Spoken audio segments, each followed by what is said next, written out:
I have not visited Northeast, and I have only heard certain things about Northeastern states. And now, after going through all these books of Northeast, I have understood that oral literature was plenty there. It's plentiful actually. So it speaks of joys and sorrows, and it is like they have been staying as far from the madding crowd. Exactly that title fits for all these states. And how it is actually, how they have written the works. Now slowly all these orature is becoming, they have got it from their grandparents and all that, and they have started to write. And it is all imaginative, sensitive, eloquent. Then they also express their feelings, thoughts. And these are the people who have got the who are actually affluent and fortunate enough to have that indigenous knowledge of the world, of the society.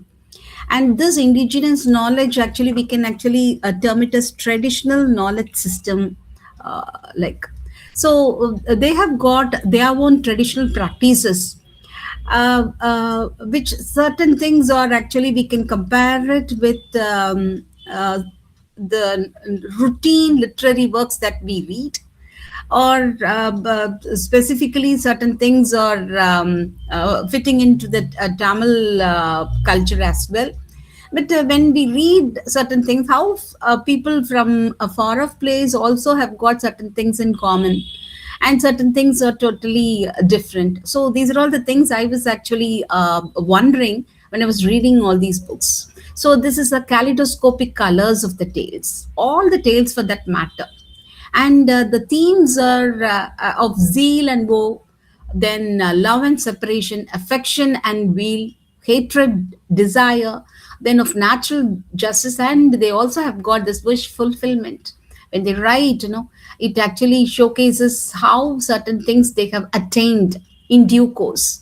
So it is actually all the works that I read, it showcases the social psyche as such. So, Sir will be familiar with certain of the things, but for us, it is a new idea. So, northeastern states, they are seven sisters and one brother. This we've got from so many other sources and all that. Then it is being categorized. And Sikkim is the brother, and all the others: Mizoram, Meghalaya, Arunachal, then Tripura, Assam, Manipur, Nagaland. They're all sisters there. So, what is the common feature among all these northeastern states is that certain of the states as such, because they're all hilly region, and they rely on they are all nomadic. Initially they were all nomadic tribes, and they depended on shifting cultivation. What is that? That is their term is Jum. I don't know whether I'm pronouncing it properly, correctly or not, but then It's correct, ma'am. That is how it's correct. pronounced. Okay, thank you, sir. So shifting cultivation. So what is this Jum actually? Lands are cleared, cultivated for a few years, and then they will leave it totally. They will relocate themselves to other places. So this is how they have been moving from one place to another place. So this is the main occupation of most of the northeastern states as such. Then when men are actually involved in Jum cultivation, what is this? Women, what were they doing? And they have used the term in-law.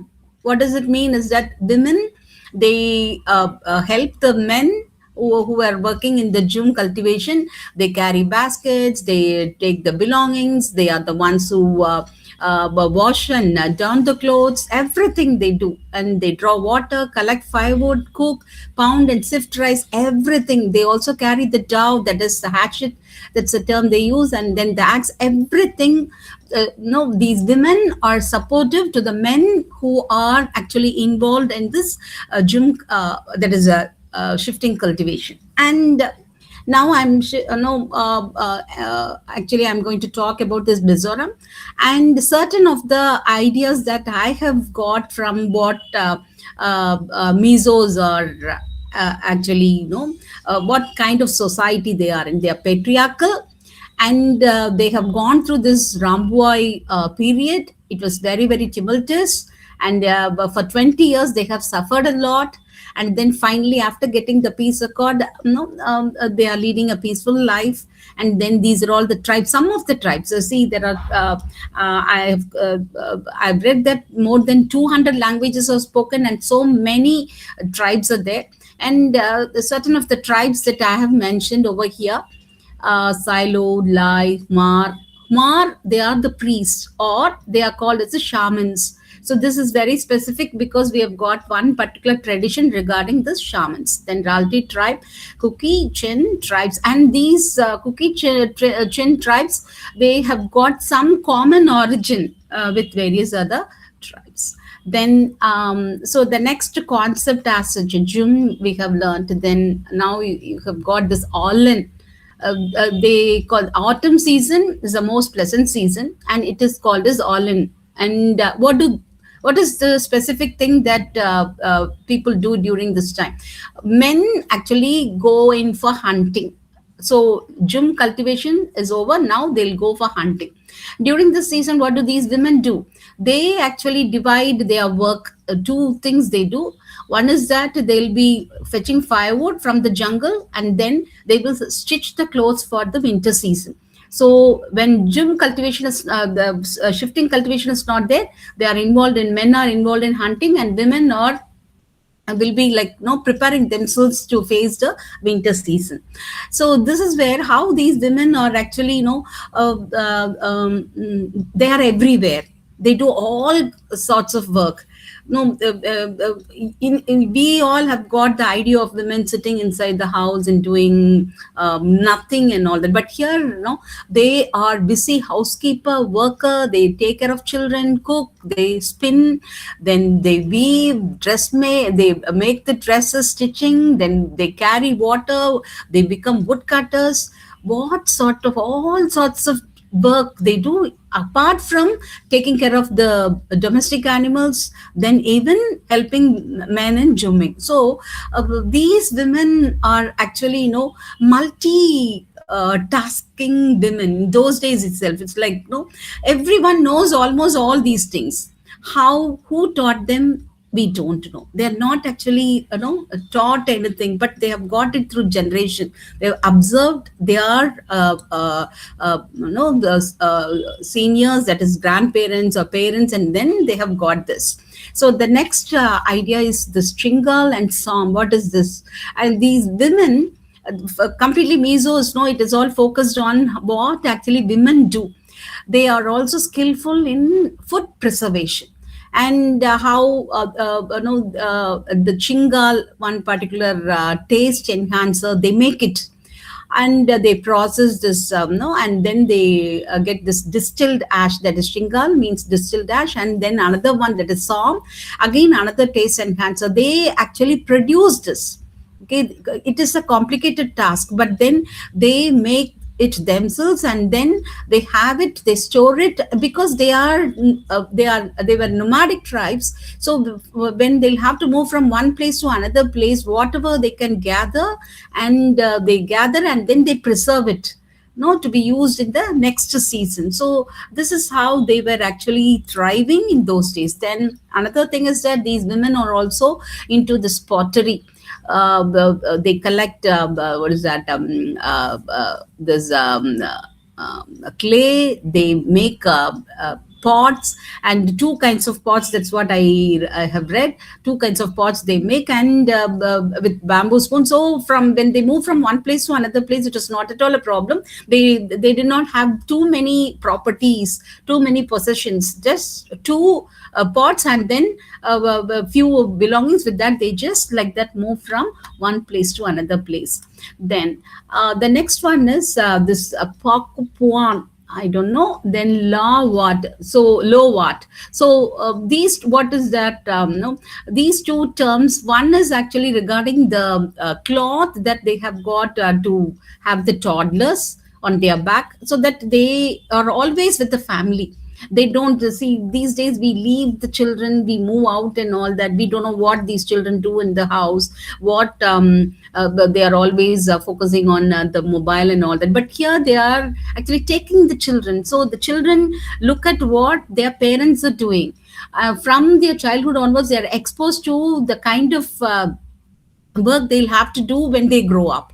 So children are there within through and through, and they are tied to their the dresses, and they're looking at what they are doing. Then the lovat is actually what they actually do before June cultivation. They prepare the entire area. So before that, they do this. All these able-bodied men actually they are into this. And there is one poem I have quoted.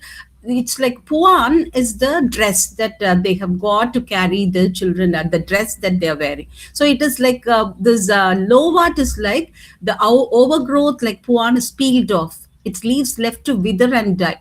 So like puan, how do we discard the dresses? Likewise, the entire place has to be discarded, so that the next time when they come over here, or when if they'll have to cultivate, they'll have to the earth has to be ready. So this is the a parallel they have got regarding the dress and the earth. Then so this is how the song concludes: a comparison clearing the plot at the image of puan, a traditional attire of the Mizos. So this is the parallel. Then the next concept is this one, Tla Wungainha. Am I correct? Tla Wungaiha. So this is a concept of selflessness and sacrifice. How these Mizos are completely selfless. They sacrifice everything. Charity is there in their blood. They serve others.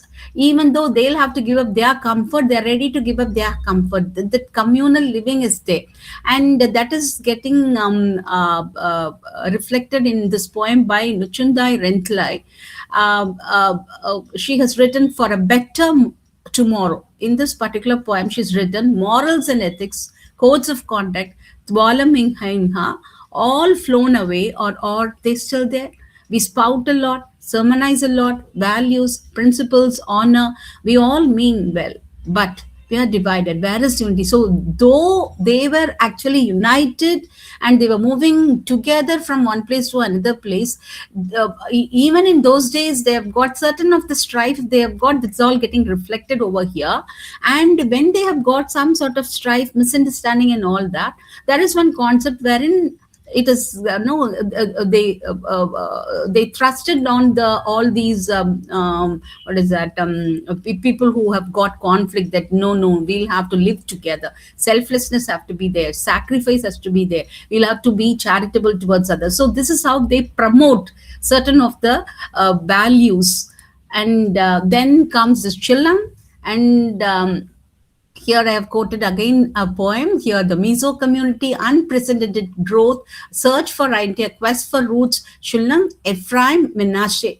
So, Shillong, it is a mythical place. Actually, in Sino-Burma, where they have got one particular tribe, that is different tribes of Zona Talak. They guess that they would have got originated from this particular place. They have traveled and then they have come to Mizoram.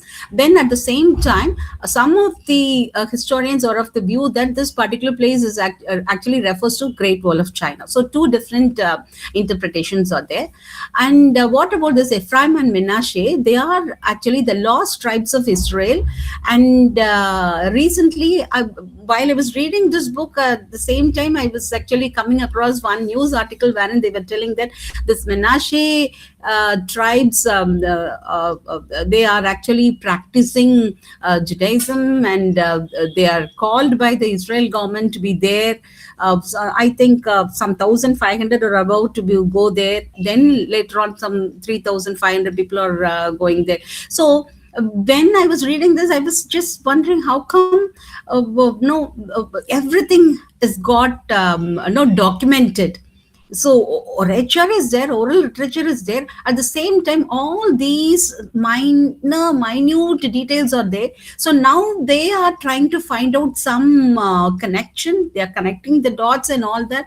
And this is also from a poem I have understood, okay, what they are telling over the news channels, and it is getting recorded in the poems. Then the next the concept is Timsing and the Great Bear. So here again, I came across this particular tale wherein how a man named Kavlavya, and he was actually going to a place, and that time he was caught and slain by his enemies and all that. At the time, his body was lying on the roadside, and he has to go home before he could take the body home. Actually, Tim Singh occurred. This Tim Singh is called as darkness. And no, but there is a parallel in Mahabharata, wherein one point of time there will be total darkness. So this is how like the eclipse, that is what is getting. I just thought like that. Tim Singh occurred, darkness occurred, and then this dead body goes to the sky. And that darkness, no, it has become a constellation, and it is now called as Great Bear constellation. And you've got another parallel over here, that is the circle of seven sages, which is called as Sapta Rishi Mandal. So somewhere everything, the cultural aspects, somewhere it is getting connected. Then we have got this bride price concept again in Mizoram, wherein in this particular poem again, their chief's daughter Shingi is priced 300. Can one such as I afford 300? So this is a question a man actually has got in his mind. So they are the ones who are paying the bride price. So many issues regarding dowry harassment and all that, when it crops up in other places. Here is one place wherein they'll have to pay the bride price. And even we have got another parallel in this what is that, Soinka's Lion in the Jewel, the Delunjale village. They pay the bride price and then they marry girls. So this is what I thought. Then the next state that we are going to deal with, this Meghalaya. And here I have just confined myself to one concept, that is matrilinearity. So like how female or the ones who actually own or the properties, they inherit the properties, they even the children even get the names of their mothers, then the last name of their mother. So it is all matriarchal social setup. And who is actually the one who controls the entire family is called as a hedo, and she is the youngest girl child of the parents. Okay, so they all wait for, if they are getting a boy, the family actually waits for a girl to be born. See, look at the mindset of those people, how they have waited for a girl child, because the family has to be thrust in the youngest girl child's hands. So they wait, and then they make her the decision maker. They give the responsibility and everything. She inherits, and she actually dictates terms to all the family members. So the bloodline, clan name, traditions, everything is taken over only by women. And why this? That is where I have found out men have to fight in clan clashes and go to hunting. So when they'll have to go to war and when they'll have to go for hunting, no certainty of their return. Thereby, and see how they have got a plan A and then plan B. So we are going out, then give all the power to women. So that is where they have no we have they have got this matriarchal power setup, wherein we see how selfish people are. Even if I'm not there, I'll only be the boss, and such attitude, no, it's there in the modern postmodern society and all that. But here is one particular group of people who have no just voluntarily they have said, yes, we, in our absence, someone has to take care of children, the clan name has to be kept up. So we'll give it to women. So this is how this Meghalaya actually stands apart. And I have taken three poems by the Skin Farm Singh, self-actualization. How, but then again, one particular tribe, if they are actually matrilineal social society, means a person who has come from patriarchal social setup, how will he feel inside this social setup? This is where again a boy actually thinks like the son of a crab. Since I failed to suffer my mother's temper, I just highlighted the ones that I'm reading, not the entire poem.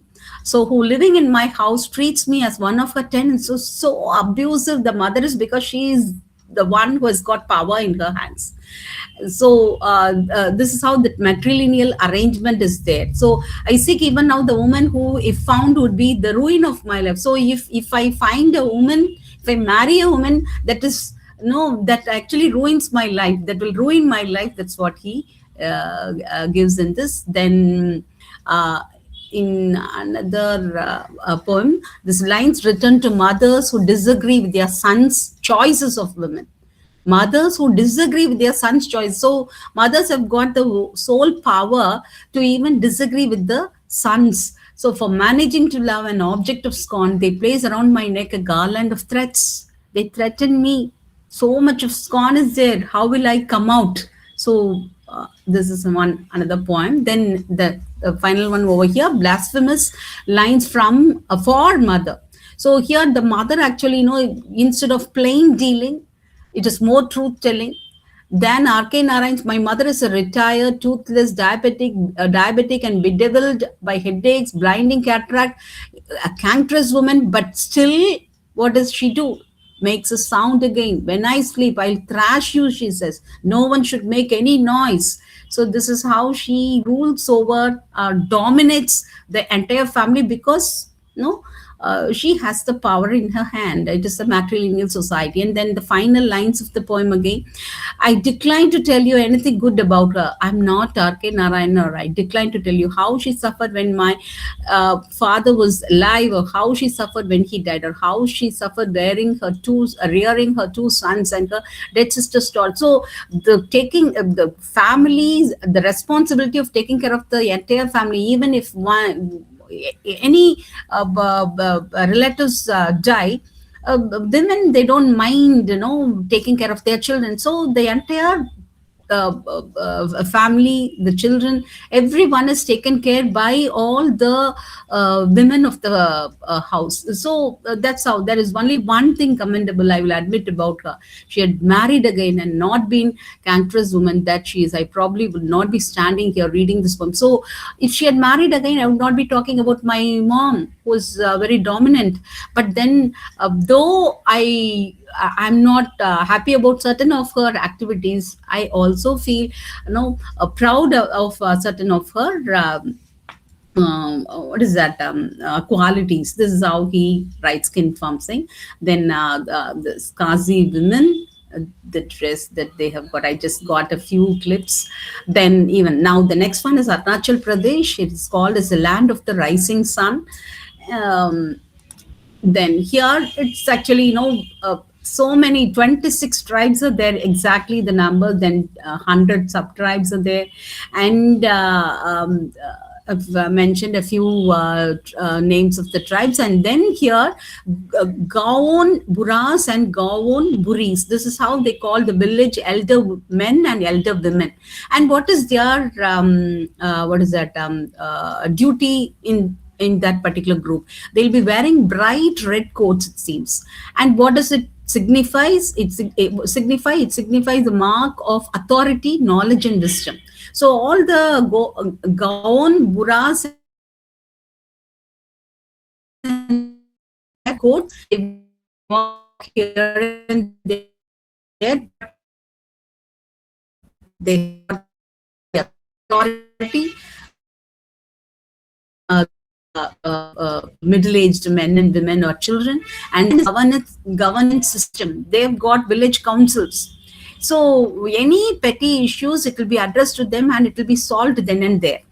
So it shows how they have got, it's not the court, the high court, supreme court, all these things have come now, but then they have got their own way of governance, even though they were not actually educated in the way that we think. Then again, these tribes also follow the hereditary rule, how actually these Goan Buras and Buris are, they get to that position. Either it gets transferred from the father to the son, and among the Nishis of Kamle district, it is actually the position was based on nomination. They can even nominate. So it was like, no, election is also there. Sometimes it is also a dynasty. So this is how it is. It was no followed there, and this is what the priestly clan, shaman tradition, and bench here. The shamans are the ones who chant, okay, chant some of the narratives and all that, mantras and all that, and through such chanting, they it has been, they have given very many folk tales and all that, even the epics and all that, to others, so that it is there in the collective memory of the language itself. So another idea is here, I have brought it, that is Penj. That in Penj is present. Penj means a dirge. So when they have to bury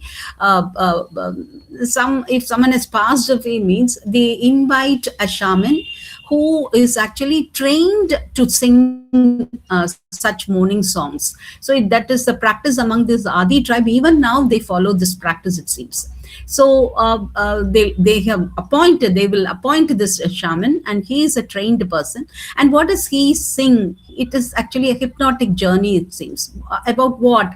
Certain anecdotes or place names, streams, fields, or about all these things he'll be singing, so that the whole lot will listen. They will register all these names in their minds, and it gets passed on to others in when they gather, when they give stories to the little ones. So this is among the Adi tribes. And this Penj dirge also has got two types, that is Doban and again Penj. And Doban can be sung by anyone, can sing, but Penj only by a trained shaman. And it is a patrilineal society. Here women are silent, though they are actually the transmitters of, custodians and transmitters of culture, storytelling, food, clothing, festival preparation, everything they take care.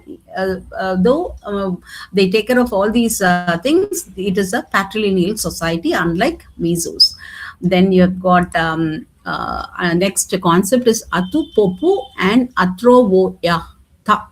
So this Atu Popu is actually a sacred place of Idu Mishmiti. And it is there in all it is mentioned in all the sacred hymns there. So hymns, okay, it is there. And this is actually a holy pilgrimage for the Idus. It's a place. And a rock is there, and that is what Atupopu still bears a palm impression of great Igu Cinebru. And from the dry rock, even now they say it oozes water, and that water actually represents the tears of this great person, Cinebru. And a story behind this is that this Cinebru has gone to perform a ritual, a ceremony called Ya, and in for a place Eto Ereti. And there he when he goes there, he comes to know about how his mother was ill-treated by her daughter-in-law. And then she that is the mother has passed away, and then daughter-in-law is not allowing that not ready to perform the last rites and all that. In the meantime, some owl has come and taken eaten. And this man comes to know about it, and he actually gets the idea from another person, and then he talks to the owl, and the owl finally accepts that it has eaten, and a ball of hair is there stuck in its mouth. And then he takes it and he gives a final final bidding, final rites are performed so well. How? See, the meal, he has to give a meal to the a person who has passed away in one's family, and that meal is called as Atrovayatha. And then that is a 5 day ritual. It is all done, and it is was performed, and finally they feel that the salvation is attained by the person who has passed away. So these are all the cultural aspects that that are getting reflected in all the works. Then comes this Niubu, a priest, a mediator between spirits and humans, and it is a Skeraidu community. They believe that evil eye is there. So everywhere you have got certain of these concepts and all that. Here again, you have got this, that is the evil eye concept, and how it should not fall on any person. So if they are unaware of it, then how should we actually dilate that? That is like they have to sing a lullaby, and thereby they can protect children from such a thing. And that is where you have got this Nebu, a priest who mediates between spirits and the humans. Then comes this Tripura, and there are various the references to Tripura in Mahabharata, and this is an area which was forsaken by Pandavas. There they have hunted and all that. At the same time, it is a kind of inaccessible heights, okay, because turbulent rivers, deep forests, wild animals, poisonous reptiles, treacherous marshes. So these Pandavas have gone. This Bhim has married Hidimba here, the daughter of Kachar, and then Arjuna also fell in love with Chitrangada, Manipur princess. So this has got some sort of relevance to Mahabharata, this Tripura. Then, so here, what is actually famous is the Baroque folk literature, wherein these folk songs, it is all about life, the events of life: birth, death, marriage, love, dreams, frustrations, achievements, and failure. And it all belongs to Bodo branch of. So Kokborok is a Bodo branch of Tibeto-Burmese family of languages. Then you've got all these tribal groups. And then another what is that specific thing that I have found here is that Ajani Jong birds, when they hear the song, then people understand that there is the arrival of spring season. They're so happy that it's the harbinger of the new year. And the new Baishak, that is the first month of the new year, is come, and then they'll have to start worshipping their deity Garia. So a bird, a deity, a festival. See how they have connected nature, then religion, and the societal living and all that. Again, here these people are also involved in jum cultivation and garings. That is, they build bamboo huts, it seems. So this is where the economic base actually has come in there. And then regarding Assam, here it's an area between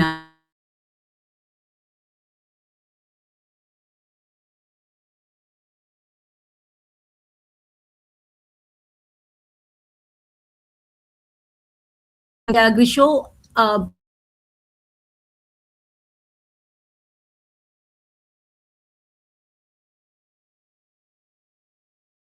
till the fields and all that. Then Sharat here, they joyful hearts, they worship Ma Durga, and then they get back whatever they have for the hard work that they've got in the fields. Then Hemanta, the farmers go back again to harvest. Then sheet again, the bare field is there, they will have to the flying dust before dust. So it's like bare field is it, smell of bare fields there during this time. Sheet Basanta is actually but the literature. So that is Basanta, colorful beauty of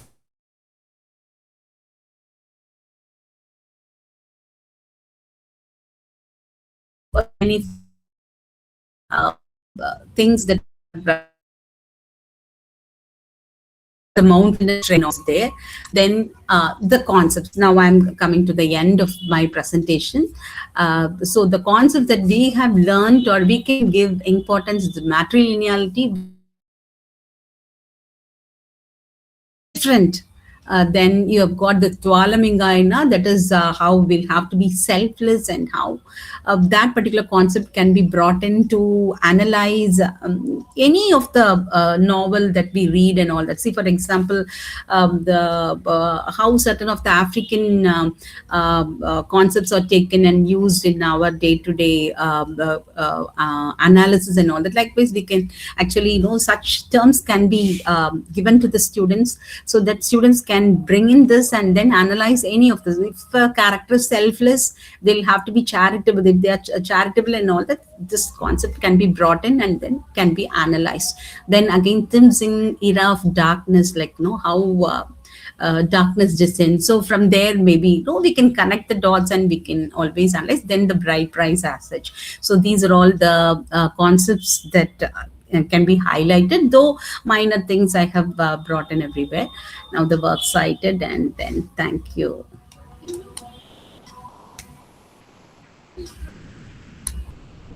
Yeah, I have ended. Thank you, ma'am. Thank you, sir. How was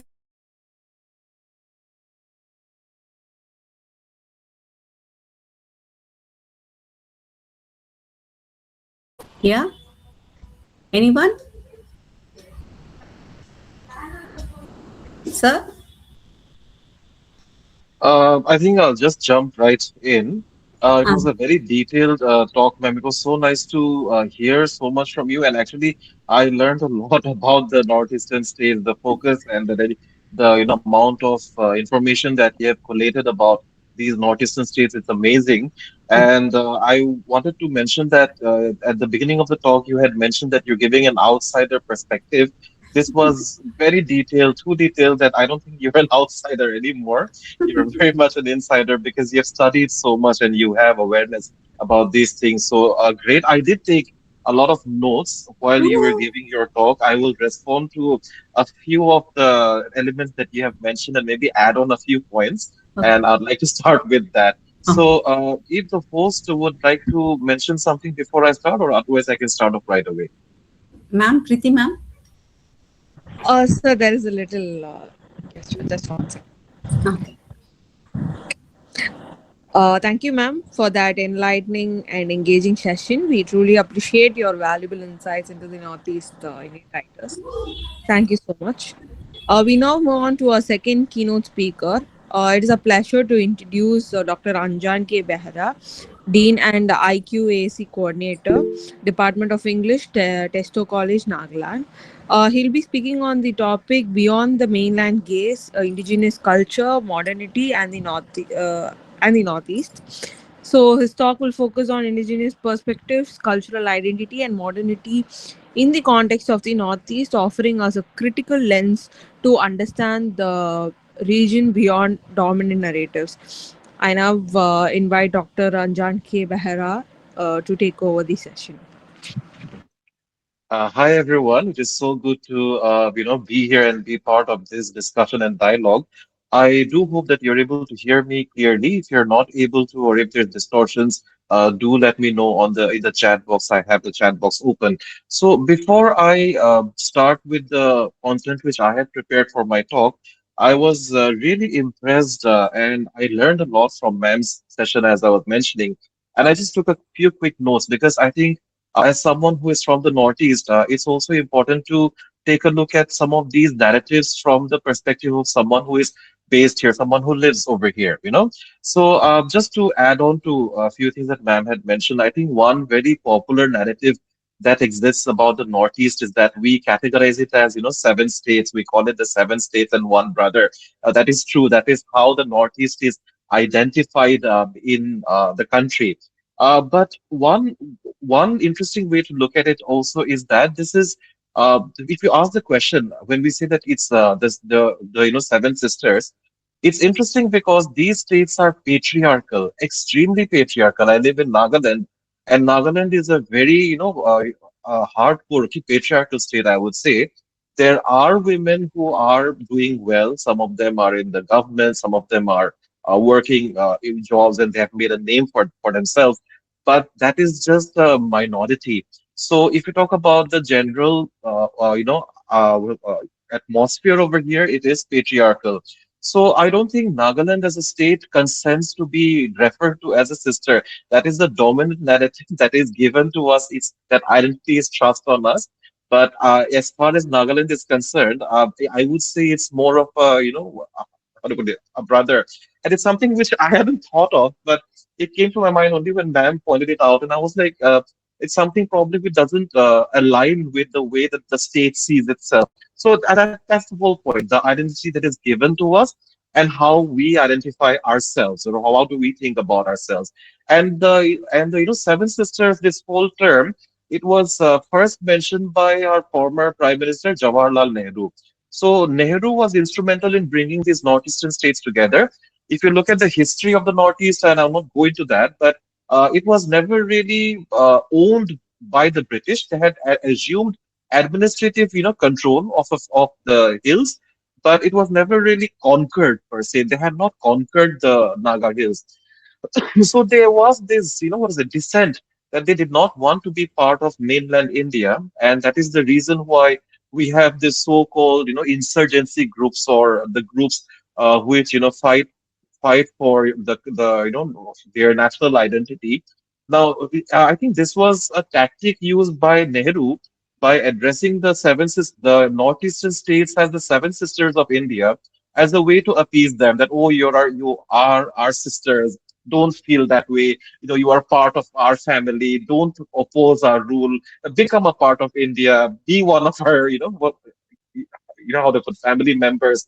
So I think that's the whole, origin of this seven states kind of a term. And if you talk about states itself, right? Okay, Nagaland, for example, I'm giving a lot of the examples from Nagaland is because I'm familiar with how the state works. Nagaland has its own boundaries, right? If you look at the map of India, it has a specific boundary. Now, this boundary is something which the Nagas have not decided. It is something which was decided by the government of India. And when the boundaries were set, I mean, initially it was all set as one state, okay, Assam. Even Nagaland was a part of Assam.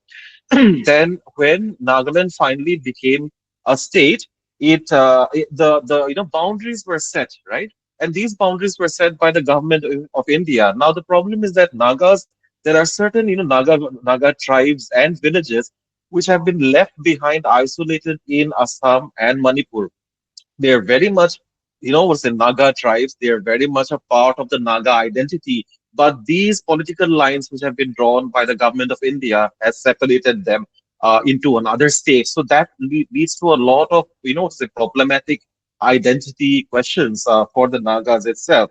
Now, if you talk about the word Nagaland itself, right, that is also something which came to my mind. Nagaland, the land of the Nagas. That is again, I feel it's a colonial term, something which the Britishers used to identify the land. Otherwise, Nagaland is not a regional word to describe the state. In fact, there is no word to describe the state in any of the Naga languages, if I'm not mistaken, because the concept of a state did not exist, right? These were tribes. We were tribal people who lived with the laws of the tribe, okay, indigenous laws. So the word for state doesn't even exist, did not even exist back then. So we just accepted the term that was given to us, but that's about it.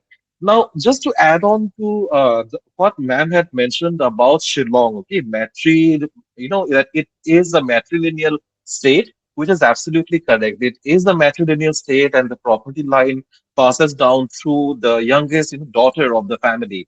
But when it comes to the reality of the state, and I'm giving this as an insider perspective, I think this is the platform where we all exchange ideas, and I'm just giving the insider perspective that it is romanticized in other parts of India that Shillong is a matrilineal, or I'm sorry, Meghalaya is a very matrilineal state where women dominate, women take the roles and decisions.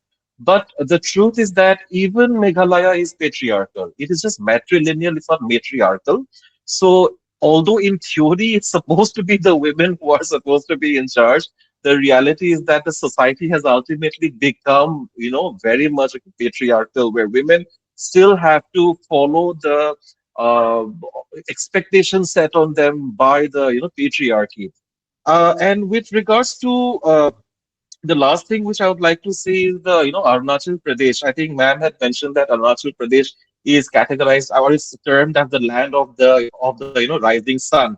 Now it's true that the sun rises first in Arunachal, in Arunachal Pradesh. In fact, there is this city of Dong. Yeah, the district in Arunachal Pradesh is called Anjao, and in the small village of Dong, the sun rises at 5:30 a.m. In fact, that is the timing at which the sun rose today. On the 23rd of January, the sun rose at 5:30 a.m. And the next town where the next village in Arunachal where the sun rises is Namkai, 5:56 a.m. Now, this is in sharp contrast to the rest of India. I was in Bangalore for attending a conference, and over there the sun rises at 6:45 a.m. And here it rises at 5:30 a.m. So one problem which comes about that the northeastern states have to bear is because the whole country is squeezed into one timeline, we do end up losing a lot of hours. Like imagine if if over there in Bangalore the sun rises at 6:45 a.m. and colleges start by 8 a.m. So they are able to use more of daylight well, but in the Northeast, even though the sun rises at 5:30 a.m., schools cannot open as early as 6 a.m. or something. It's still the traditional 8 a.m. or 9 a.m. So a lot of daylight is wasted. But that is again another debate for another day. But this was just to respond to some of the wonderful facts that ma'am had collated and brought for us. To start my talk, I'd like to mention that the influence of English is something which has really prevailed in Nagaland, especially because English is the official language of the state. We do have tribes which have their own tribal dialects, but English is the official language of the state. And because everyone speaks in English, naturally the culture gets whitewashed, and that's where I'll be going to my talk. The culture gets whitewashed, and there is a loss in the indigenous identity of the state, which is a problem which we face from within here, that we ourselves are losing touch. And the shift is happening much faster now, that we have access to the internet, we get to watch these TV shows. The vocabulary itself is changing, and so along with that, the touch of the indigenous identity is also going away. Now, I do have one, news article which came out in the Nagaland Post today. I'm going to share my tab. While it shares, just to give you a background, that Nagaland is one of the states where there is an active demand, or at least there was an active demand for a separate, country, okay, sovereign identity altogether. Now, this was back in the 1960s, 70s, and 80s when the movement was very strong.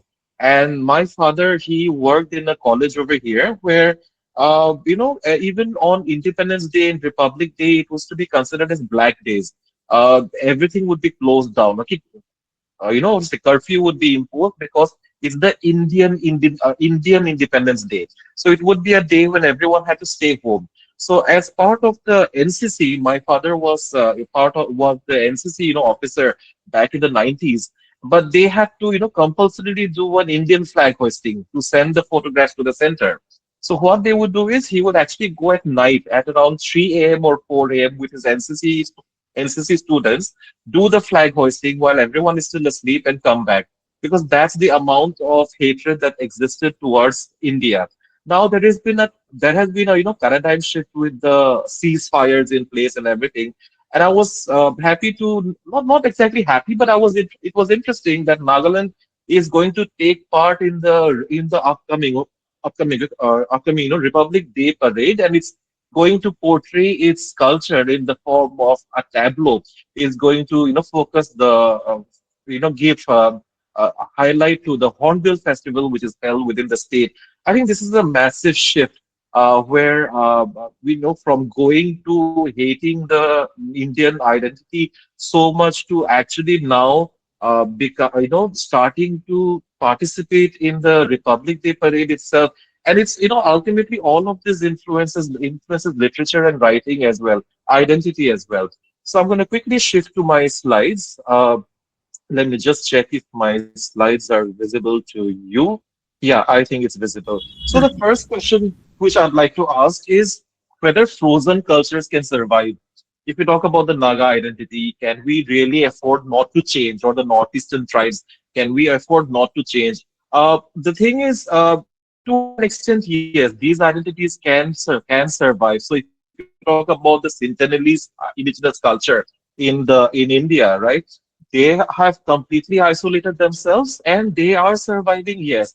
But if you talk about development in healthcare, what is the facilities, okay, and education, access to all of these comforts, they don't have that. So there is a price to pay, of course, right?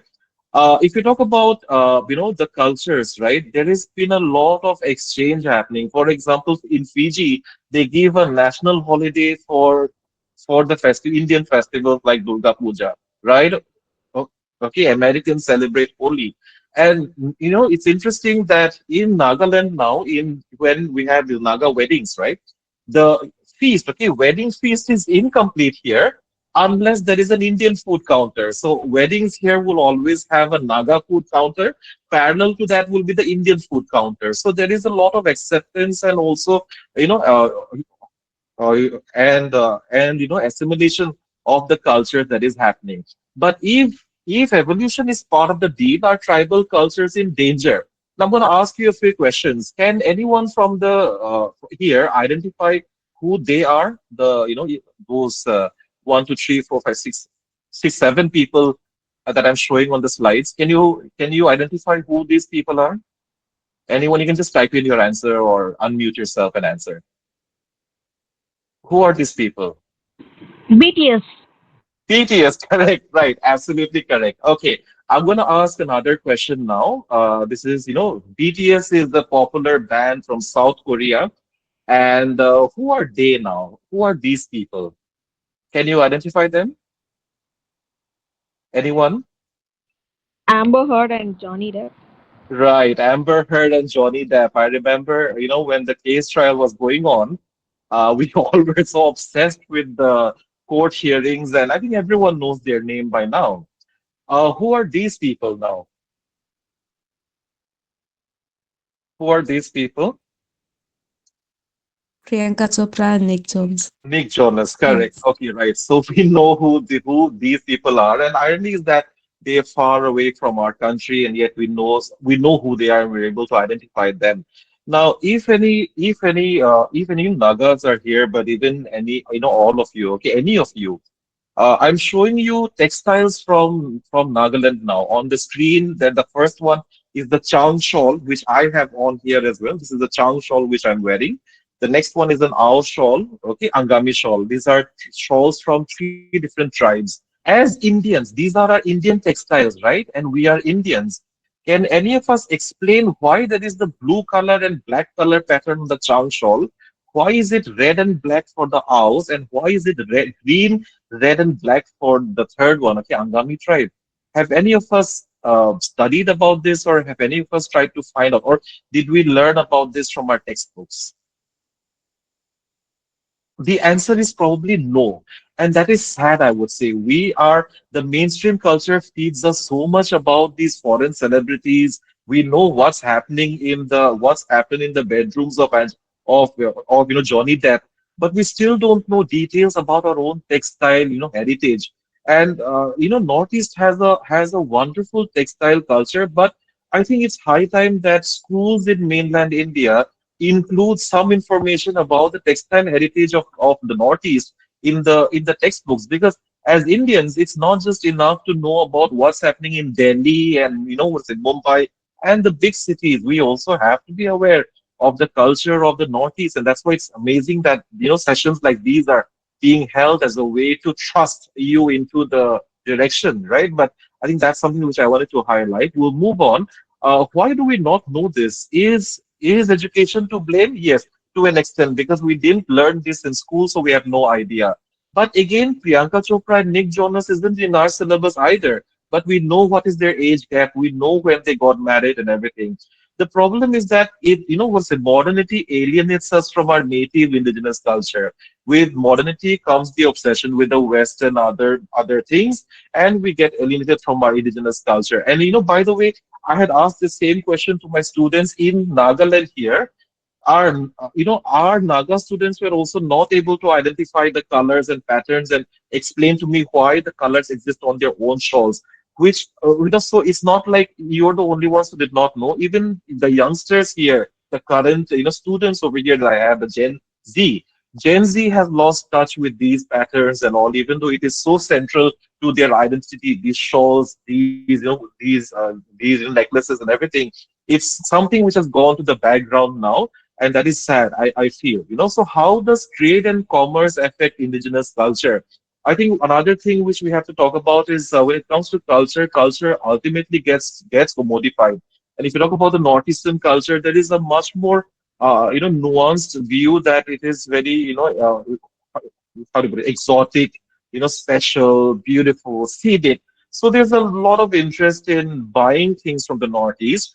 So marketing these noodles. Okay, why noodles? I'm sure some of you would have had this. Maybe it's a Thailand-based brand. Okay, and Chaudhary Group brought it to Nepal in 1984. And in 2014, it was released in Northeast, and they made some advertisements. Okay, so there are two advertisements. One was made for Nagaland, one was made for the state of Manipur. It was custom made. Okay, now I'm not gonna show the ad for Manipur, for Nagaland, but I will show you the ad for the other state, for the other state, okay, Manipur. So in Manipur, you have something known as the Ras Leela dance, which I'm sure all of you would have seen. It's marked by very graceful hand movements and gestures. It's one of the eight most major, Indian dance classical forms. It originates from the state of Manipur.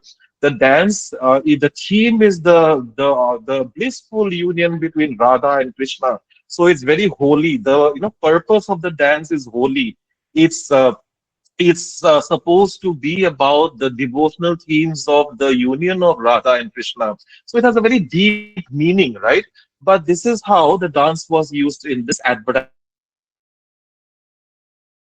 So I don't know if it's going to play smoothly or not, but I'm just going to play it for you guys. Okay, just give me a second. Anu anu machuna sanaba machukayagi maru pare punnalan shinduna sakali vai Nangahal kuding maki Odarba matani Harauna mahapunna Laujari vai Ashimba maki shum hatlaba Matang kuding da mahauna thalaba Akoy pumbagi thawai Uriba vai Whoa, vai All right, so I don't know if you could get the sound of the video or not, but what is this ad doing? Is, destroying the sanctity of the dance form, which is meant to celebrate the love between Radha and Krishna. And the ad is some things should not be parodied, in my opinion. And it also presents a very orientalized representation of Manipur as a state that, oh, Manipur means this dance only. But there is a modern Manipur. There are schools, colleges, industries in Manipur. Not many, but there are. But this ad portrays a very stereotypical image that of the Manipur that audiences maybe want to see, right? So such usage, it's a kind of problematic, and something which we need to probably ponder about when we talk about the sanctity of the indigenous cultures and tribal cultures. How does fashion affect indigenous culture?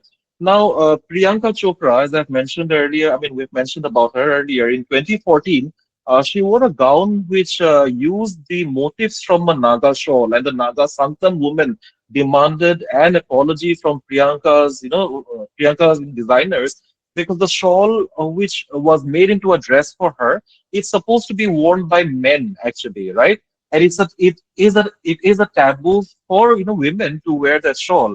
But there she was. That shawl, the pattern that she wore was actually a male shawl, and it was meant for men, and she wore it. Now, it can be interpreted in two ways. Okay, one way of thinking it is like, so it's a pro, right? Priyanka Chopra is wearing, wearing these Naga patterns, and the whole world got to see it. It's a good thing, right? I mean, the textile got exposed, but at the same time, the problem is that the significance of the design was entirely lost and damaged, right? Okay, desecrated. The whole purpose or the way in which this design is valued by the tribals over here, it was destroyed when she wore it because it's meant to be for men folk only. It's a taboo for women to wear it.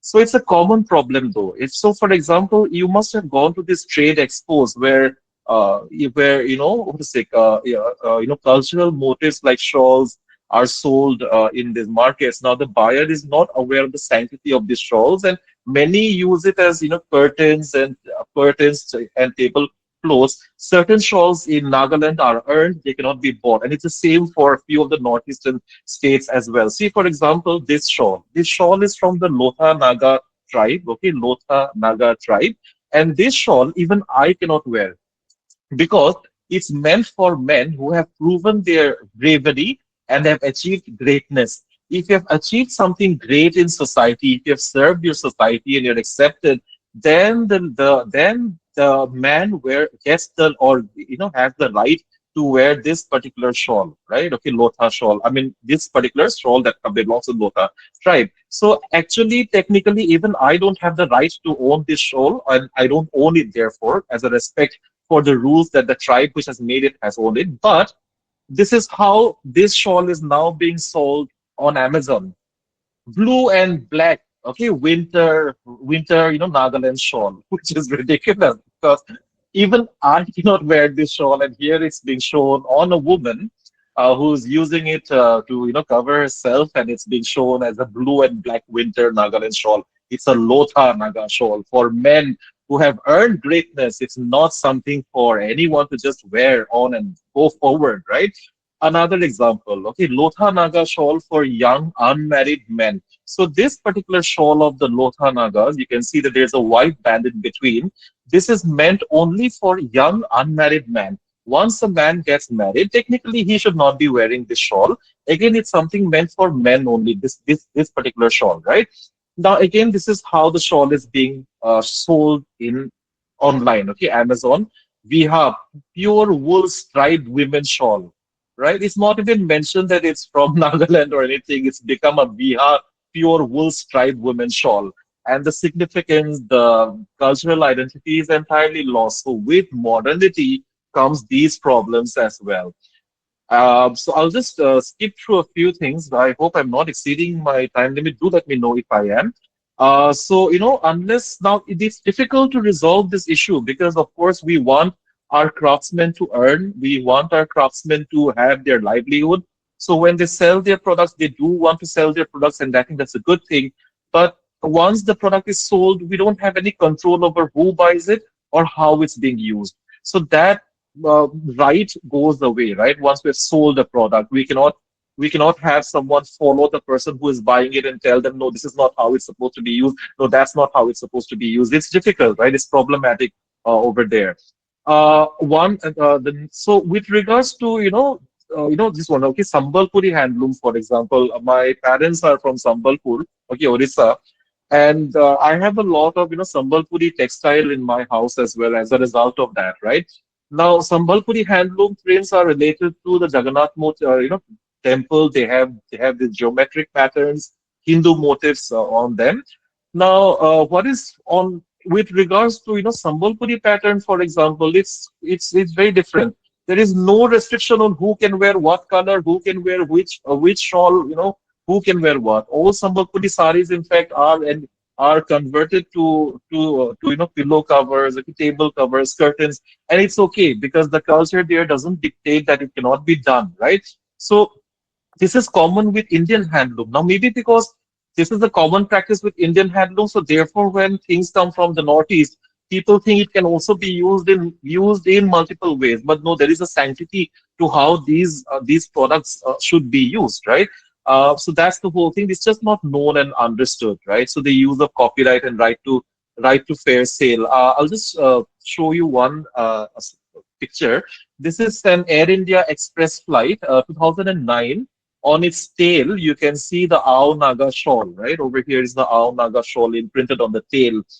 Now, while the opinion in Nagaland itself was divided, I'm not saying that the entire Nagaland was offended by this, but there was a group of Nagas who were offended by this because this they felt was their cultural identity. They identify their tribes through these shawls, and this when a son or a daughter is born, they're given the shawl. It's like something which is inherited, the shawl, the right to wear the shawl. So to see it on the tail of a flight which operates commercial flights was something for them, was something along the lines of, what is the desecration.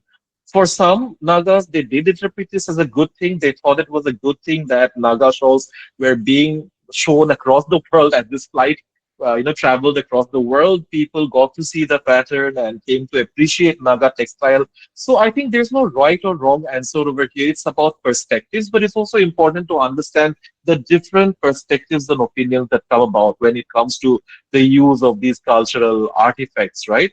Okay. Now, with regards to Christianity, okay, one thing is that Nagaland is primarily Christian and Mizoram also is primarily Christian. Okay, if you talk about Assam, mostly Hindu. Manipur, it's a combination of Hindu and Christianity. With regards to religion, okay, religion has also compromised our indigenous culture. I would say that, right? And here's why. See, one example is that in the church, traditional Naga musical instruments are absolutely absent. I had a meeting with the HOD of the Department of Music at Christ University this week, and we were discussing on the different areas where research should be done or could be done, and one of them was the indigenous musical instruments, the musical identity of the Nagas and the Northeast, because these musical instruments are as Christianity came, it brought with it the piano, okay, guitar, violin, and these indigenous instruments started to be pushed to the background. And today, many of these particular instruments are entirely absent, and the younger generation would not even know the name of the musical instruments. And I am ashamed of to admit that the instrument which I'm showing on the screen over here, I myself do not know what the name of this instrument is. I tried to ask my colleagues today, none of them were able to identify the name of this musical instrument. I think that is sad because I was born and brought up here, and even I don't know the name of this musical instrument anymore. But that's what happens, right? Okay, religion brings with it its own elements, and somehow this indigenous identity has been pushed to the background as well. I'll just move on to modernity raising ethical issues. Now, you must have heard narrative about Nagaland that people eat dog meat over here. Let me confirm that as an insider. I would say that yes, that is true. However, let me also clarify that that is something which is more of a thing of the past now. If you talk about the consumption of dog meat in the state, it's only a certain group of people who do that. Because we do have a large pet loving society. In fact, the Hornbill Festival this year hosted the largest pet show this year, and it was amazing to see so many pets come perform with their owners and everything. So the same is changing. Now, practices like headhunting, Nagaland was also known as headhunting. They are considered unethical. But unethical by whom? By the Western ideology? But that is what the Nagas followed, and so calling it unethical is again kind of pushing our idea or identity on others. So, for example, consumption of dog meat. Some people say that if you say that you should not eat dog meat, you're saying that is inferior, and you should follow Western ideas of morality and abstain from having dog meat. But again, having dog meat, it has been a common practice among the Nagas in the past. So should it be let go or should we keep it in? Of course, in my personal opinion is that some aspects of indigenous culture should be let go, like the consumption of dog meat. On the slide over here, what you can see is a scene from a market in Dimapur. This is known as the Wednesday Bazaar. Wednesday Bazaar in Dimapur. It's about 7 kilometers from where I stay. And if you go there, you will still find dogs being sold this way for meat, obviously.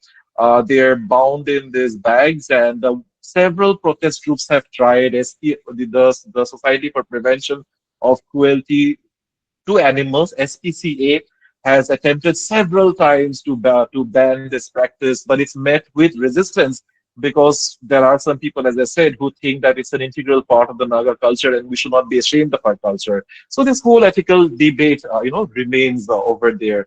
They do not want to compromise the culture. Okay, so to sum up, indigenous northeastern cultures cannot be locked and frozen in time. It has to grow, adding elements from the culture it interacts in. In the process, several original elements are under threat, a severe threat, I would say. And local culture is alienated, and modernization can homogenize the culture, fade out local cultures.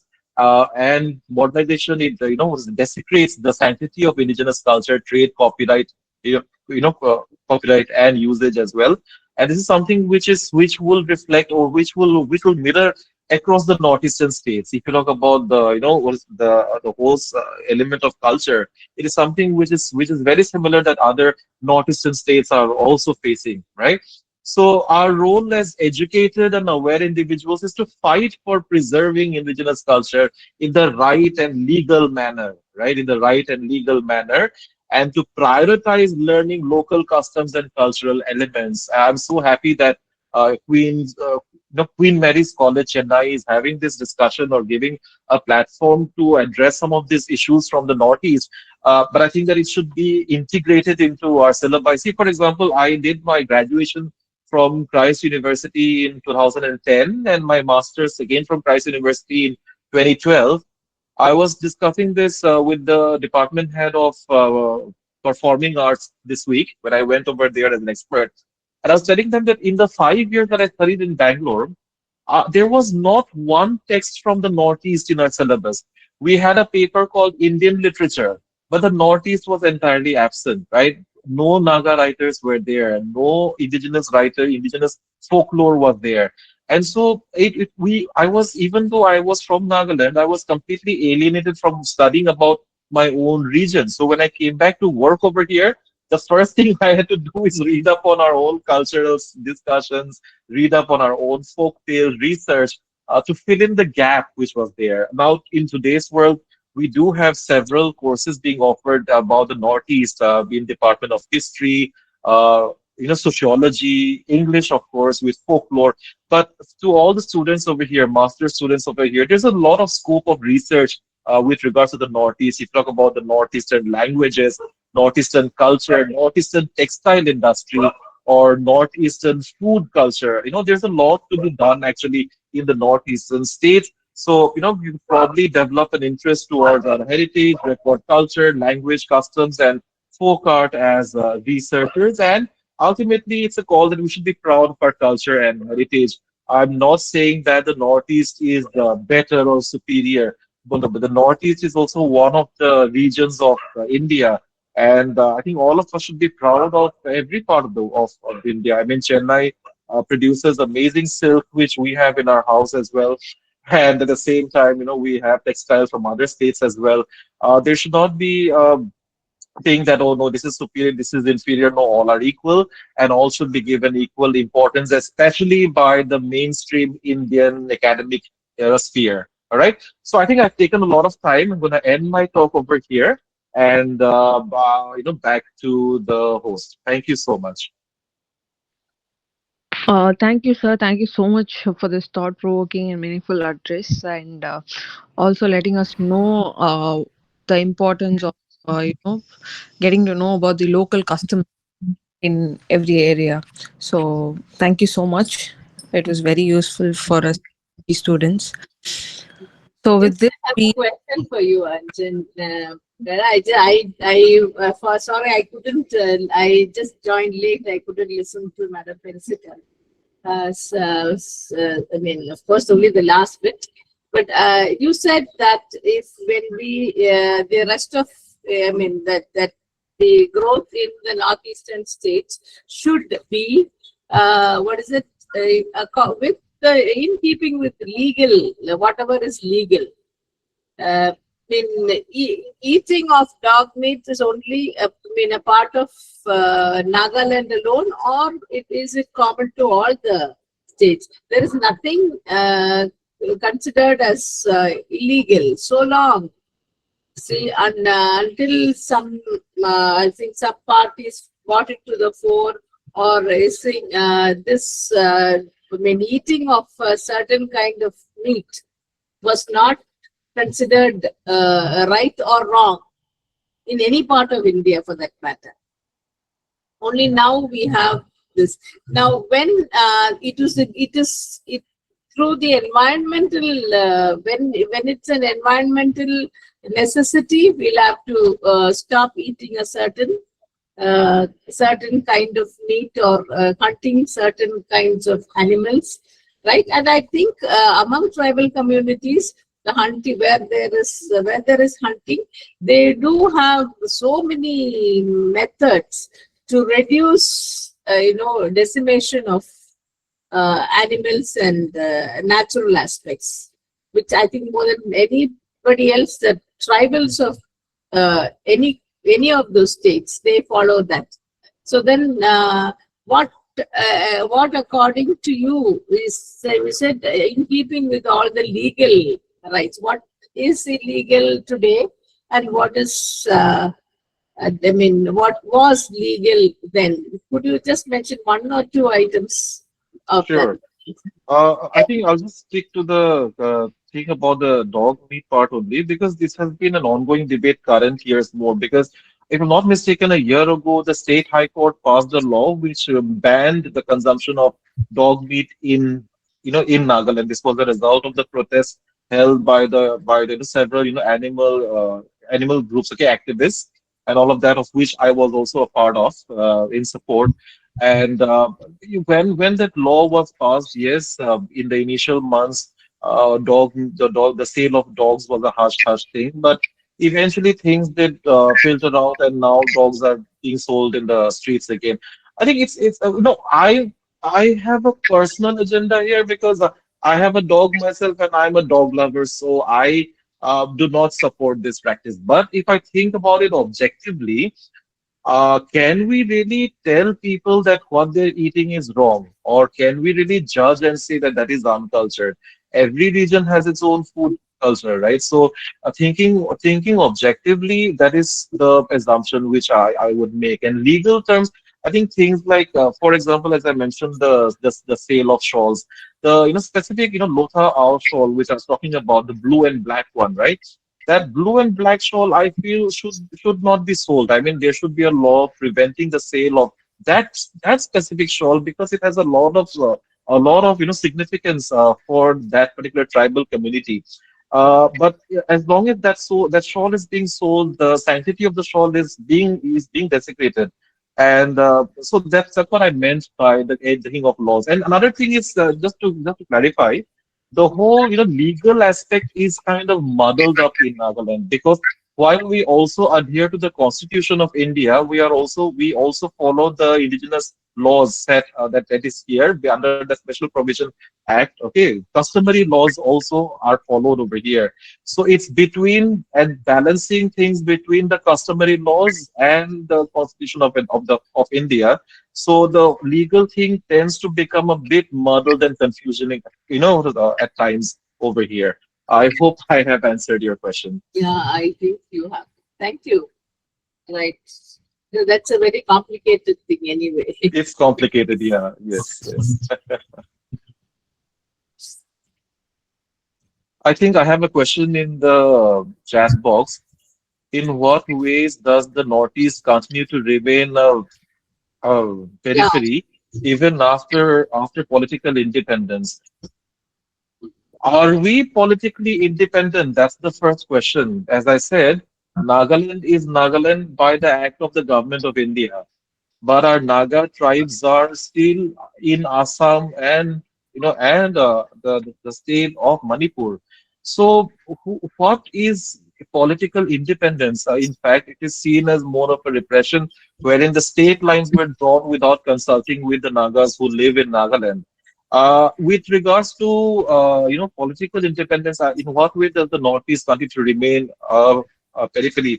See, before I set up for this talk today, I wish you could see my room today. Okay, it's there's wires going from here and there and everywhere because I had to connect my system and the Wi-Fi router to our to my backup power supply because electricity is so errant over here. It's unpredictable. So I was worried that the power would go in the middle of the talk. And for simple things like these, even for me sitting to address all of you, it's not just the worry about what I will speak, but it's also the worry about what will happen if the power goes out. Electricity issues, road issues, connectivity issues. There's a lot of unique challenges which the northeastern people do face, and I think that serves as a deterrent towards their development in the state as well. I'll give you an example. If you talk about crude oil, right? So Venezuela has been, I would say, occupied by Trump because it has oil. Thankfully, he doesn't know that Nagaland also has rich reserves of crude oil. In fact, in the place where I was staying in my childhood, crude oil you would dig a well and crude oil would just pour out, and we have taps and all, and when we would open the taps, the first thing that would come out of this tank would be the crude oil. Crude oil would flow to the top. It was very unhealthy, and we still have many of these abandoned wells where crude oil still floats on the surface. But the thing is, extraction of crude oil is not possible over here because the Naga tribal bodies have objected to the government of India commercializing and extracting the oil. Now, extracting of oil from the Naga hills would prove to be commercially good if the finances actually reach the Naga people, but they are worried that it may not happen, and so they have logged any chances of the oil being extracted because they would like to keep it for when Nagaland, if ever, becomes a sovereign country, and then they would like to use it. So there are many challenges because of which this development is happening. It's happening, of course, it's there, but it's not as fast developing as maybe other states and regions of India. Don't the Naga people living in other, states, as you say, are they aligned to those states? Do they have a identity there in these states where they have moved, or they are? You mean whether they identify as Indians or not? Ah, Okay. See, ma'am, there is a shift in that also. I'll give an example. My father, as I had mentioned, he was working in a college in the 1980s over here in Nagaland. And those days when students you would come to fill the enrollment forms, they would have to write down their name, okay, address and nationality. Now this nationality, they would leave it blank. Students would leave it blank.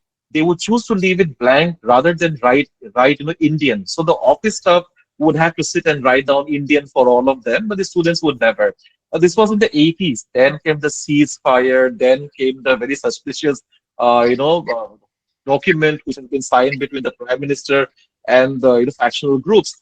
But today's generations, the Gen Z, basically, opinions have changed. The idea of sovereignty itself has changed, and people have started to be okay with the Indian identity. I mean, if you talk about the seeping, and that's also because many Nagas have gone to several parts of India. They have interacted with the Indian culture, and so a lot of these Indian elements are coming to Nagaland as well, and the Northeast as well, for that matter. If you talk about South Indian food, in the 90s, we had only one restaurant in the entire state which served South Indian food. So we had to travel for 19 kilometers just to have one, one dosa, and it was a great treat for all of us. But today we have South Indian hotels in every area over here, so it's more of a cultural exchange happening as well.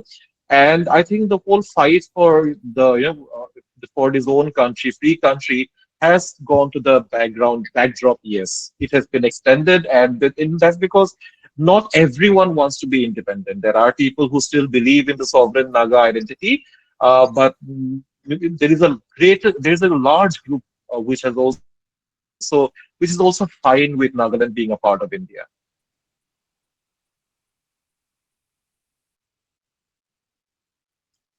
let's hope identity will not be compromised.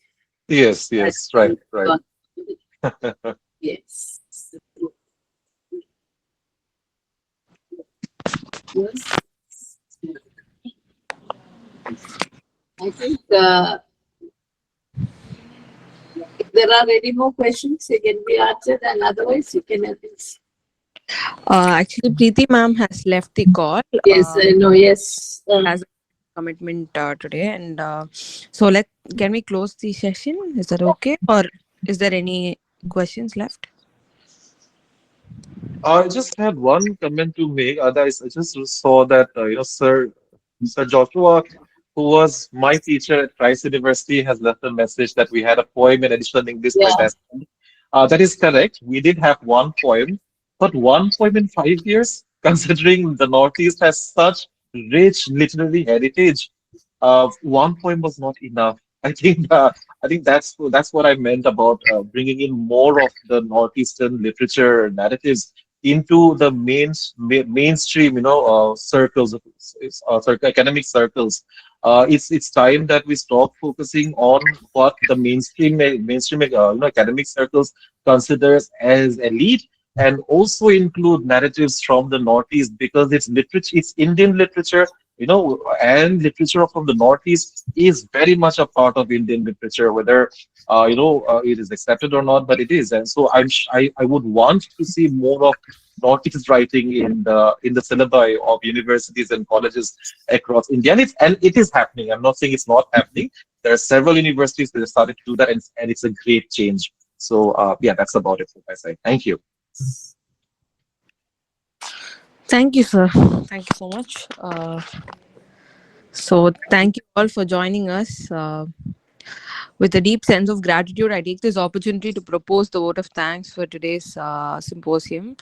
First and foremost, we extend our heartfelt gratitude and thanks to our esteemed keynote speakers, Dr. I. Felicita, Mary Praba, Assistant Professor, Department of English, Loyala College, Chennai, and Dr. Anjan K Behera, Dean and IQAC Coordinator, Department of English, Tetso College, Nagaland, for the scholarly, insightful, and thought-provoking sessions. Their perspective have greatly enriched our understanding of Northeast Indian literature, culture, and indigenous voices. So we sincerely thank uh, the PG and Research Department of English, Queen Mary's College, Chennai, for providing us with this academic platform, and the In Tandem Research Club for organizing the symposium under the theme Regions and Translations in Indian Writing.